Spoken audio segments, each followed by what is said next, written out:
Parking capacity உள்ளவர்களே போராட்டம் நடத்துற மாதிரி நடத்தி பெட்டிகளை பெற்றுக்கொள்ளும். நீதான் போணும் போ. மோசடி அரசியல் ஒருபுறம் நடக்கிறது. போ. உண்மையான சமூக அரசியல் சிந்தனை இல்லாத சுயநலவாதிகளால் எந்த முன்னேற்றம் இல்லை என்பதை எண்ணி நீங்கள் உங்கள் வாக்கு என்னும் ஆயுதத்தை சரியாக பயன்படுத்திக் கொள்ளுங்கள். எல்லையிலே ராணுவ வீரர்கள் மழையிலும் குளிரிலும், காவல்துறையினர் பகலெல்லாம் வெயிலிலும், இரவெல்லாம் கண் விழித்து நாட்டை காக்கிறார்கள். இங்கே எளிதிலே பதவி சுகம் காண்கிறார்கள் தகுதியற்றவர்கள். பேசாம இப்படி அமைதியாக இருக்க சொல்லிதான் அடிமையாய் கிடக்கிறோம். ராமநாதன் 645.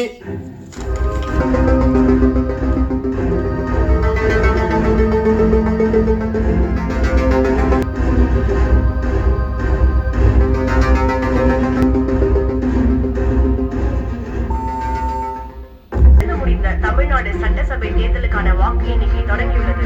பல்வேறு கட்சிகளும் 2 முக்கிய கட்சிகளும் கூட்டணி இல்லாமல் தனித்து போட்டியிட்டது குறிப்பிடத்தக்கது. பரபரப்பான சூழ்நிலையில் இதில் சுயேட்சை வேட்பாளர்களும் போட்டியிட்டுள்ளனர். வெற்றி யாருக்கு பொறுத்திருந்து பார்ப்போம். உழைக்கும் மக்கள் உயர்வு கட்சி 80 இடங்களில் முன்னணியில் உள்ளது.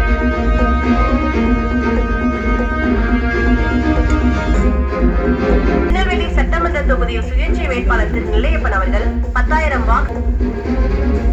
வாழ்த்துக்கள் எல்லாம் உங்க ஆசீர்வாதம். சுயேட்சை வேட்பாளர் மட்டும் அதிகமா. வணக்கம் தலைவரே. என்னையா நாங்க நேரில் மட்டும் நாம எதிர்பார்க்காத அளவுக்கு அவன் முன்னுக்கு வந்துகிட்டு இருக்கான். என்ன பண்ற நீ? தலைவரே தலைவரே நம்ம கண்டிப்பா ஜெயிச்சிருவோம். பொட்டி கிட்டி வாங்கிட்டியா? ஜாக்கிரதை. மிக முக்கிய கட்சிகள் தனித்து போட்டியிட்ட நிலையில் யாருக்கு வெற்றி வாய்ப்பு என்ற போட்டியுடன் மாறி மாறி முன்னேறி. தலைவரே டெபாசிட்டாவது தேருமா? தலைவரே ஒரு 500 ரூபாவது கொடுத்துருக்கலாம். முதல் போடுறது யாரு? நீ தூவம் போட்டு எவன் கட்சியிலேயாவது போய் சேர்ந்துருவ. இருக்கிற 4 சொத்தை இழந்துட்டு நான் போய் நடு ரோட்ல நிக்கணுமா? நார்த் ஓப்பன் ஆகட்டும். 10 எம்எல்ஏவை கூட்டிக்கிட்டு சட்டசபையை கலக்கறனாலே அனுப்பாரு. அப்ப தெரியும் இந்த ஆண்டியப்பனோட அரசு.